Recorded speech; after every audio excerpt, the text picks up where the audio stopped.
kita berdoa. Bapa yang baik, Bapa yang di sorga, kami mengucap syukur kepada Tuhan karena kemurahan Tuhan yang terus menyertai kami, anugerah Tuhan, keselamatan dan penebusan yang daripada Tuhan yang menebus kami, sehingga kami boleh layak menjadi umat kepunyaan-Mu ya Tuhan. Tuntunlah terus kehidupan kami, bawa kami terus kepada rancangan-Mu. Panggilan surgawi yang Kau berikan bagi kami, biarlah boleh kami memiliki ya Tuhan, dan kami boleh dituntun Tuhan, sehingga kami sampai kepada maksud dan rencana panggilan Tuhan dalam kehidupan kami Bapa. Ya Tuhanku, saat ini kami akan mendengarkan renungan daripada firman-Mu. Engkaulah yang mengurapi firman-Mu ini ya Tuhan. Setiap umat-umat Tuhan yang boleh mendengarkannya, biarlah iman mereka bertambah-tambah, pengenalan mereka akan Tuhan terus bertambah-tambah. Dan juga hamba-Mu Tuhan yang boleh Tuhan izinkan untuk menyampaikan firman-Mu, biarlah diberkati dan diurapi oleh Tuhan. Tuhan memberikan hikmat marifat Bapa. Terima kasih Tuhan, kami siap untuk mendengarkan renungan firman-Mu di dalam nama Tuhan kami, Tuhan Yesus Kristus Tuhan kami berdoa. Haleluya, haleluya, amin. Puji Tuhan. Bapak Ibu Saudaraku yang terkasih dalam Tuhan Yesus Kristus, saat ini kita akan membaca renungan firman Tuhan yang saya ambil dari kitab Ibrani pasal yang keempat, ayat yang pertama hingga ayat yang ke-13. Saudaraku, di sini saudara terkasih, saya bacakan judul perikopnya, hari perhentian yang disediakan Allah. Saudara terkasih, ada suatu hari perhentian yang disediakan Tuhan buat kita, buat saya dan Bapak Ibu, buat semua umat-umat Tuhan, saudaraku. Kalau buat Tuhan hari perhentiannya ketika Dia menciptakan langit dan bumi, mulai hari pertama, saudaraku, hingga hari ke-6 diciptakan langit dan bumi ini, dan hari ke-6-nya, saudaraku, diciptakannya manusia, seluruh isinya diciptakan dalam 6 hari, dan hari ke-7 Dia berhenti, saudara. Hari perhentian ini juga saudaraku adalah berbicara tentang tanah Kanaan yang disediakan oleh Tuhan kepada umat Tuhan bangsa Israel, yang disuruh Tuhan dituntun Musa keluar dari Mesir masuk ke tanah Kanaan, saudaraku. Dan tanah Kanaan itu adalah hari perhentian yang disediakan Tuhan, saudara. Dan juga saudara terkasih, hari perhentian ini juga saudaraku berbicara tentang panggilan surgawi dalam kehidupan setiap umat-umat Tuhan. Setiap umat Tuhan yang dipanggil Tuhan, yang ditebus Tuhan, itu tidak ada yang secara kebetulan. Itu semua saudaraku tidak terjadi tanpa sepengetahuan Tuhan. Kenapa kita ada untuk memuliakan Tuhan? Karena itu sudah direncanakan Tuhan, saudaraku. Ditebusnya kita dari dosa itu sudah direncanakan oleh Tuhan, dirancang oleh Tuhan. Dan Tuhan ingin menuntun kita supaya kita sampai kepada maksud dan rencana Tuhan, panggilan surgawi, saudaraku. Panggilan Tuhan itu adalah juga berbicara hari perhentian yang disediakan Tuhan. Dan kemudian hari perhentian yang disediakan Tuhan itu juga adalah berbicara tentang sorga ataupun Firdaus yang disediakan Tuhan buat umat-umat Tuhan yang percaya kepada Tuhan, yang bertumbuh, yang terus berdiri teguh di dalam Tuhan, tidak murtad dan tidak meninggalkan Tuhan. Itu disediakan Tuhan, sorga, saudara, yang selalu setia kepada Tuhan, taat kepada Tuhan, saudaraku, hingga mati, saudara terkasih. Itulah hari perhentian, saudaraku. Dan supaya kita bisa masuk kepada hari perhentian itu, saudara, supaya kita sampai kepada maksud dan rencana Tuhan, supaya kita bisa sampai ke sorga, kita tidak gagal dalam panggilan sorgawi, tidak gagal dalam rancangan Tuhan, maka yang pertama-tama yang perlu kita lakukan, saudaraku, di sini adalah ayat yang pertama. Sebab itu baiklah kita waspada, supaya jangan ada seorang di antara kamu yang dianggap ketinggalan, sekalipun janji akan masuk ke dalam perhentiannya masih berlaku. Yang pertama, kita perlu waspada, saudara. Kita perlu berjaga-jaga, kita perlu hati-hati. Kenapa kita perlu waspada? Karena rancangan Tuhan yang indah itu bukan hanya Tuhan yang tahu, tapi ada iblis yang mengetahuinya. Iblis yang cemburu kepada manusia, yang ingin, saudaraku, mengatasi yang maha tinggi Yang iri hati karena manusia diciptakan untuk kemuliaan Tuhan. Saudara terkasih, dia ingin menggagalkan rencana Tuhan dalam kehidupan kita, saudara.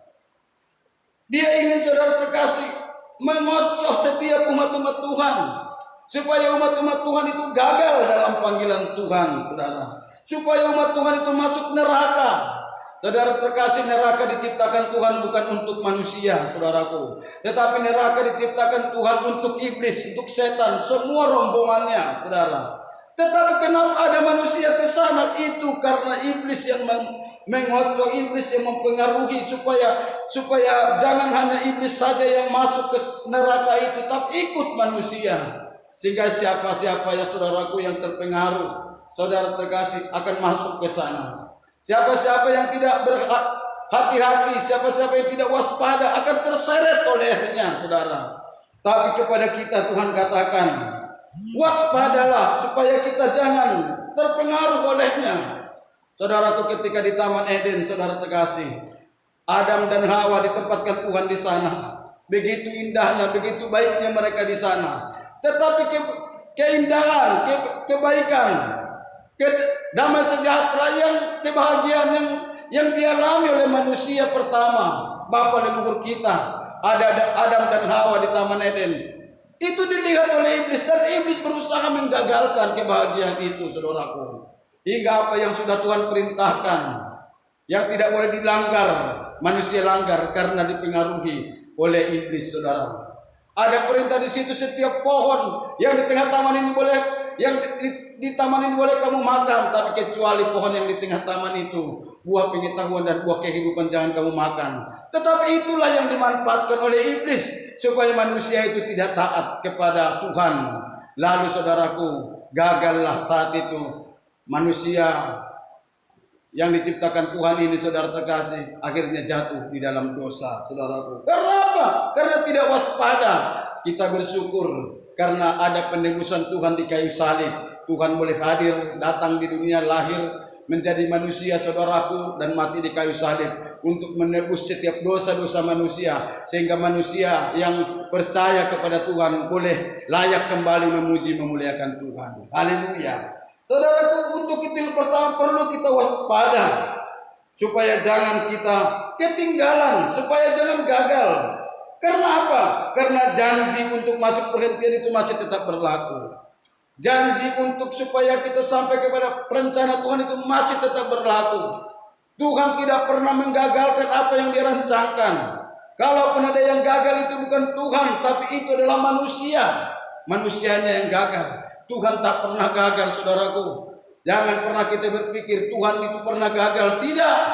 Andai kata pun manusia pertama Adam dan Hawa, bapa leluhur kita, saudara, di Taman Eden itu gagal karena mereka melanggar firman Tuhan. Tapi Tuhan tak pernah gagal. Manusia yang gagal. Andai kata pun banyak zaman sekarang ini pelayan-pelayan Tuhan, saudaraku, yang gugur, yang tidak sampai kepada rencana Tuhan. Itu bukan Tuhan yang gagal, tapi manusianya yang gagal. Manusianya, saudaraku, yang tidak waspada. Pelayan Tuhannya yang tidak waspada. Hamba Tuhannya yang tidak waspada. Sehingga dia terseret oleh pengaruh daripada iblis, saudara. Saudara terkasih, janji Tuhan itu digenapkan dalam kehidupan kita kalau kita tetap teguh di dalam Tuhan, tidak terpengaruh oleh rayuan manis iblis, tetap berhati-hati, berjaga-jaga, saudaraku, supaya apa yang disediakan Tuhan itu digenapkan dalam kehidupan kita. Haleluya. Itu yang pertama, saudara terkasih. Yang kedua yang perlu kita lakukan, ayat yang ke-6-nya. Jadi sudah jelas bahwa ada sejumlah orang akan masuk ke tempat perhentian itu, sedangkan mereka yang kepadanya lebih dahulu diberitakan kabar kesukaan itu tidak masuk karena ketidaktaatan mereka. Saudara terkasih, di sini kita lihat ada sejumlah orang yang masuk ke tempat perhentian itu. Bangsa Israel yang keluar dari tanah Mesir, saudara terkasih.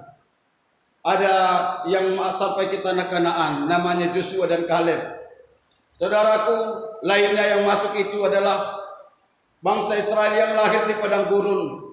Sedangkan kalau yang sah keluar dari Mesir, saudara terkasih, yang bersama-sama dengan Joshua dan Kaleb.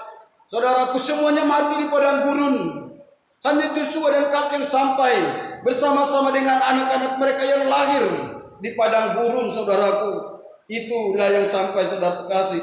Lainnya kenapa mati di padang gurun? Karena ketidaktaatan mereka. Ketidaktaatan, saudara terkasih, membuat panggilan Tuhan dalam hidup kita bisa gagal. Ketidaktaatan membuat apa yang dijanjikan Tuhan dalam hidup kita bisa gagal. Kita tidak menerimanya.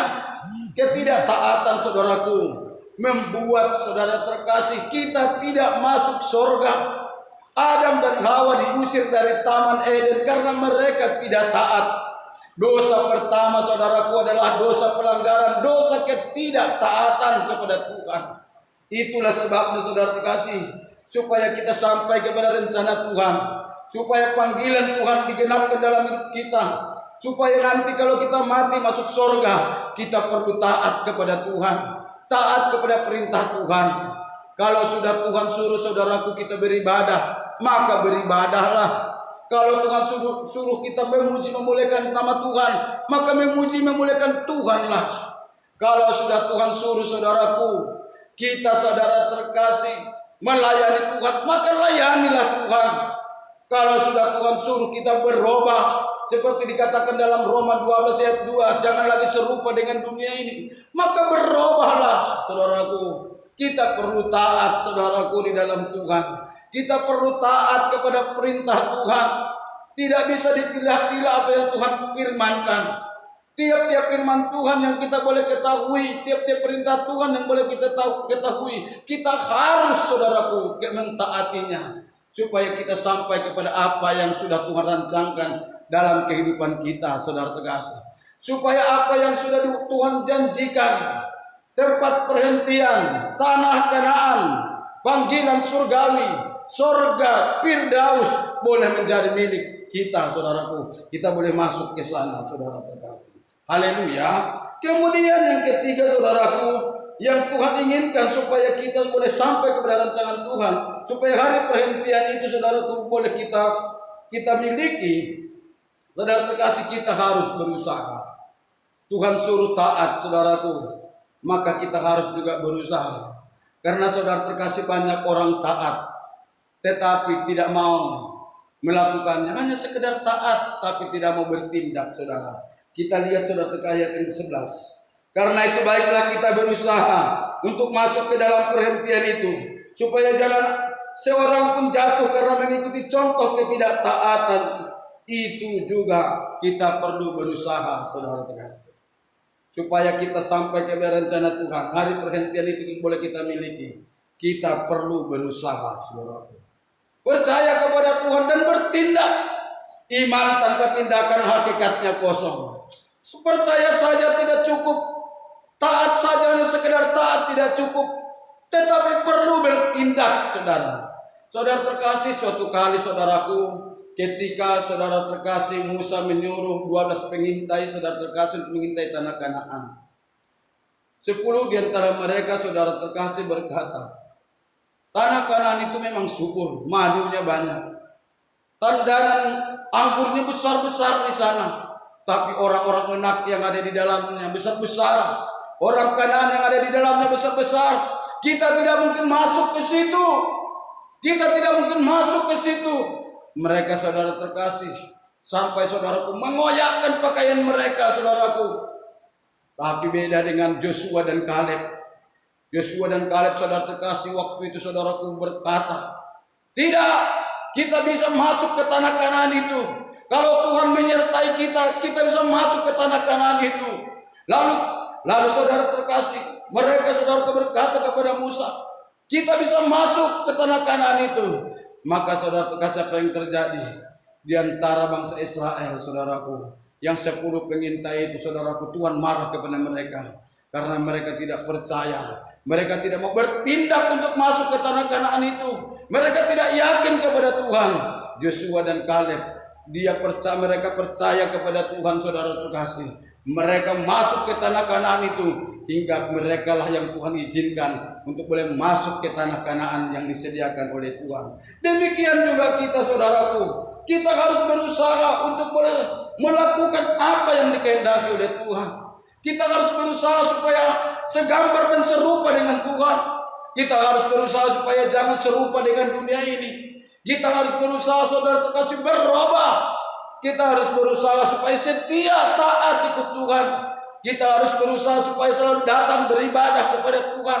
Kita harus berusaha. Kenapa? Karena Tuhan yang memberikan kekuatan kepada kita. Ada Tuhan yang memampukan kita untuk melakukan, saudaraku, untuk berusaha melakukan setiap apa yang dikatakan oleh Tuhan, yang diperintahkan oleh Tuhan, saudara. Saudara yang terkasih, tindakan itu penting.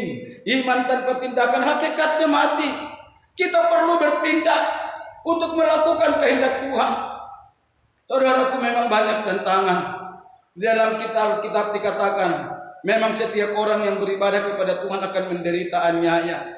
Tetapi kalau kita bertindak sungguh-sungguh, Tuhan, saudaraku, ada di pihak kita. Kita pasti disanggupkan, dimampukan olehnya. Tuhan luar biasa, Dia yang menolong kita, Dia memampukan kita. Tuhan yang luar biasa, Dia yang menolong Joshua dan Kaleb sehingga mereka sampai ke tanah Kanaan, saudaraku. Saudara terkasih, 3 hal ini yang mau saya sampaikan kepada Bapak Ibu saudara terkasih, supaya kita sampai kepada apa yang Tuhan rancangkan, supaya kita sampai kepada tempat yang disediakan Tuhan, yakni hari perhentian, saudaraku. Maka pertama-tama selalu waspada, supaya kita jangan terpengaruh oleh rayuan manis si iblis. Kemudian yang kedua harus taat, saudaraku, mentaati perintah Tuhan. Jangan tiru bangsa Israel yang selalu tidak taat, yang selalu bersungut-sungut. Walaupun begitu luar biasanya berkat Tuhan kepada mereka, tapi mereka selalu bersungut-sungut. Jangan ditiru itu. Tapi kita selalu mengucap syukur, selalu taat kepada Tuhan. Yang ketiga, saudara terkasih, perlu kita bertindak, perlu kita berusaha. Iman tanpa tindakan hakikatnya mati. Untuk melayani Tuhan perlu bertindak, untuk beribadah perlu bertindak, untuk datang kepada Tuhan perlu bertindak, untuk berubah perlu bertindak. Ada usaha yang perlu kita lakukan, saudaraku. Haleluya, saudara. Saudara terkasih, itulah yang bisa saya sampaikan kepada Bapak Ibu, seluruh umat-umat Tuhan dimanapun berada. Saya yakin ketika kita, saudara terkasih, bertindak waspada, taat, dan mau berusaha, Tuhan Yesus pasti memberkati, Tuhan Yesus pasti menolong. Saudara terkasih, saudara mungkin ada saat ini saudaraku yang lemah, saya akan berdoa kepadamu. Yang sakit saya juga akan berdoa. Saya yakin Tuhan Yesus bisa tolong, yang sakit bisa disembuhkan, yang lemah bisa dikuatkan. Kalau ada di antara Bapak Ibu saat ini kurang percaya kepada Tuhan karena engkau tawar hati, karena sangat banyaknya pergumulanmu, maka pada saat saya akan berdoa, Tuhan Yesus pasti akan tolong Bapak Ibu sekalian. Mari kita berdoa. Bapa yang baik, Bapa yang di sorga, hamba-Mu sudah sampaikan firman-Mu ya Tuhan, supaya kami sampai kepada rancangan apa yang sudah Tuhan tetapkan buat kami. Maka itu perlulah kami selalu waspada, supaya jangan terlibat kami, terpengaruh kami oleh rayuan manis daripada iblis. Kemudian kami harus taat Tuhan, dan kemudian bertindak supaya kami selalu berusaha melakukan setiap kehendak Tuhan.